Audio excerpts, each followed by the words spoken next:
Gluttony and Tapas. Of the 7 mortals, gluttony is the least condemned sin by society, which is quite logical. A person falling into this vice does not harm others, but only himself. The boundary between consumption for the sake of maintaining the functioning of the body and abuse is extremely implicit, and getting pleasure from taste can both help the psyche stay healthy and become a deep addiction that takes a significant part of your life. In both cases, you perform approximately the same actions. Look at the food, feel its smell, then your mouth evaluates its taste and organoleptic properties, which are revealed as you carefully chew the food. Then you enjoy the aftertaste for a while. So where is the error hiding? First, let's look at the processes taking place inside the body during these simple actions. When you evaluate food by sight and smell, digestion is already starting to work. Signals from the visual cortex and olfactory bulb enter the centers of the brain responsible for appetite and digestion. Then one of them, the hypothalamus, sends signals to the salivary glands, stimulating them to produce saliva containing enzymes that begin the digestion of carbohydrates already in the oral cavity. Simultaneously with the production of saliva, the production of gastric juice containing hydrochloric acid and pepsin, enzymes necessary for the digestion of proteins, is stimulated. This prepares the stomach for ingestion and digestion of food. The mechanism of peristalsis is also triggered, a wave-like contraction of the muscles of the digestive tract, resulting in periodic swallowing of saliva. The problem here arises if you started fantasizing about food in advance, before you are going to eat in reality. The brain doesn't really care whether it's a real picture or a fictional one. It starts issuing commands, and the glands secrete hormones. Interpreting what is happening as a strong feeling of hunger, you begin to think about food more actively, thereby forcing your chemical plant to idle even more. There is nothing particularly scary about this if you soon sit down at the table and start your meal by slowly chewing food, thereby allowing the saliva enzymes to start working. Careful chewing contributes not only to better digestion, but also to the disclosure of taste, since the tastes of substances dissolved in saliva are perceived better by the receptors, and the feeling of fullness comes faster if you swallow food practically without chewing. In principle, nothing particularly terrible will happen. The load on the stomach and intestines will increase slightly, some of the food will not be absorbed, and some of the information about taste will pass by your receptors. The participants of the mukbangs are very well aware of this loss of information. They only feel the taste for the first few minutes of the competition. A huge amount of food overloads the taste buds, causing a decrease in sensitivity, but they do not go there for pleasure. For example, at hot dog eating competitions, professionals do this. They eat the sausage separately and soak the bun in a glass of water to swallow it faster. They are not particularly interested in the taste. Perhaps you also have situations where you need to get food into your body as quickly as possible. There are no extra few minutes, and the next opportunity will be given so slowly that the vital functions of the body will be jeopardized. Or not? Such situations often arose in the distant ancestors. Those who were not very far away also had interruptions with food, and when the opportunity arose, the survival instinct advised them to stock up for the future, which in principle makes sense with a severe shortage, but becomes detrimental with at least a small excess. The habit of overeating triggers the mechanisms of desensitization, not only of the taste buds, but also of the mechanoreceptors of the stomach, which leads to a change in the perception of fullness. You want to eat more than you need. You start looking for new combinations of flavors. The old ones are no longer satisfied. There is a very precise word, boring, but for some reason it is perceived as a natural process, whereas in fact, the receptors need to be generously and regularly overloaded in order for this very desensitization to start. As a result, there are torments of choosing between tasty and healthy. Your body and mind suffer, and the psyche suffers anyway. If you choose something that is not healthy, it has a bad effect on your health and appearance. you get an additional bonus in the form of stress. And do you know what kind of desire comes first during stress? That's right, eat him up. And it also appears for a reason. The stress hormone cortisol increases blood sugar levels and stimulates appetite, especially cravings for sweet and fatty foods. This is an evolutionary mechanism designed to provide the body with fast energy in a threatening environment. Then insulin is activated, which helps to recycle sugar. Reducing its level in the blood can cause hunger soon after eating. And the more shaken up the hormone production mechanisms are, the steeper these cortisol insulin slides become. And they're probably pretty shaken up. 100 and even 50 years ago, the choice of products was much narrower and the degree of their processing was lower. Then a bunch of refined products with high sugar and trans fats hit the shelves.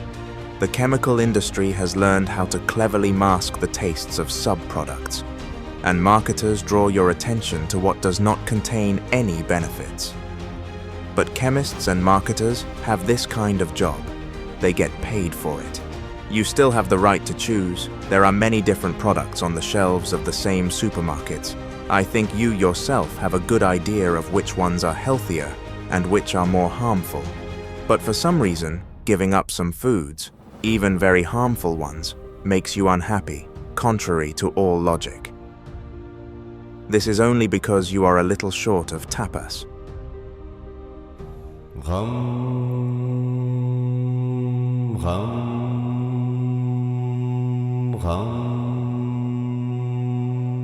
Niyama tapas in the narrow sense is understood as asceticism and self-discipline in a broader sense, as the energy that arises from the practice of self-discipline. The habit of this practice is the basis for both actions in the material world and in working with the psyche, and it is from it that what we call will is born. There is an opinion that there are strong-willed people who find it easy, for example, to give up bad habits or to change their diet, and these people are like that from birth. This is not entirely true. Tapas has been accumulating since early childhood, but it is accumulating.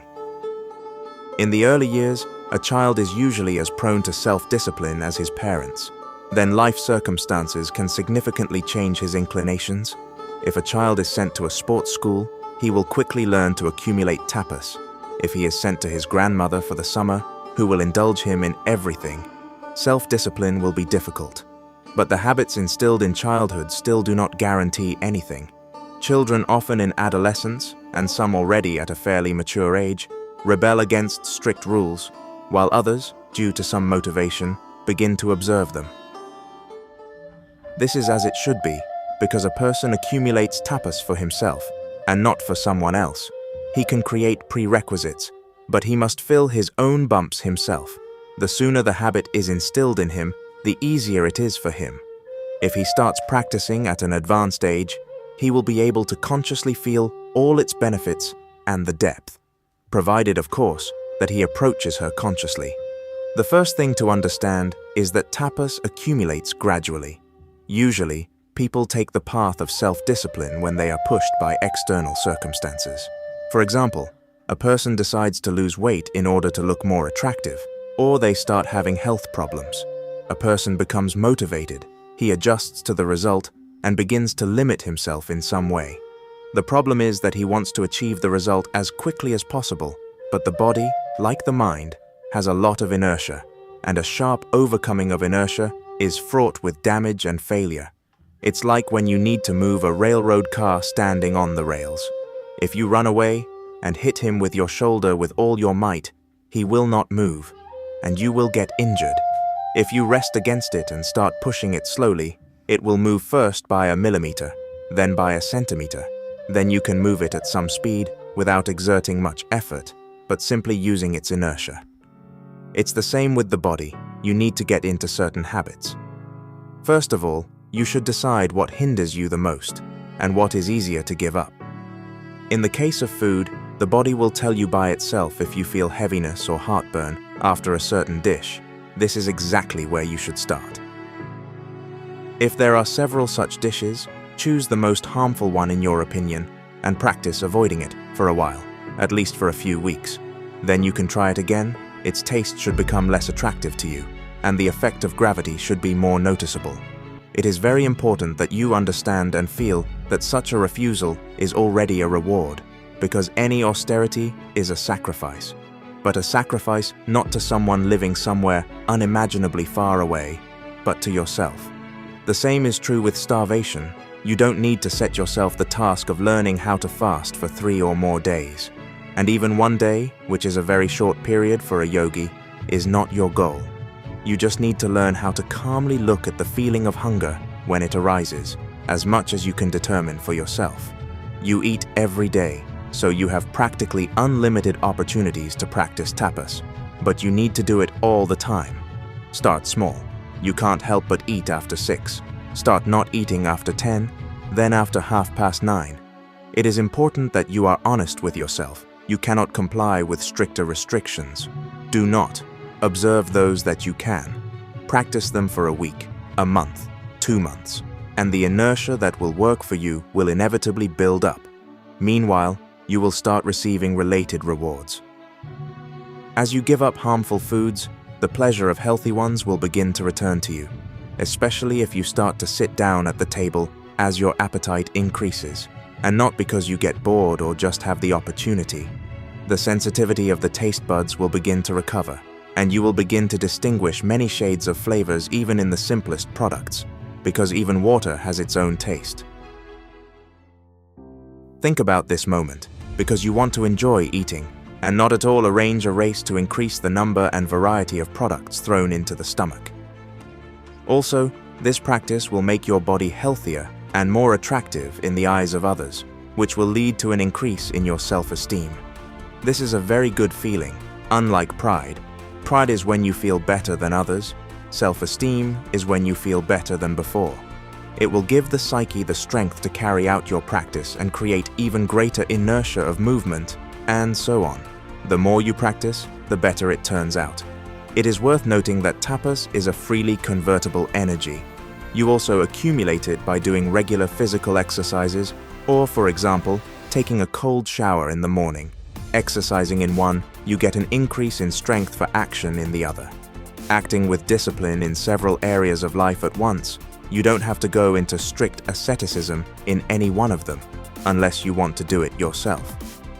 Over time, you will learn to understand well where you should push and where to take care of yourself.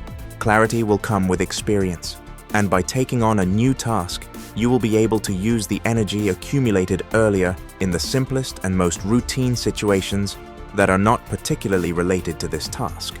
After all, you will, unbeknownst to yourself, become that very strong-willed person.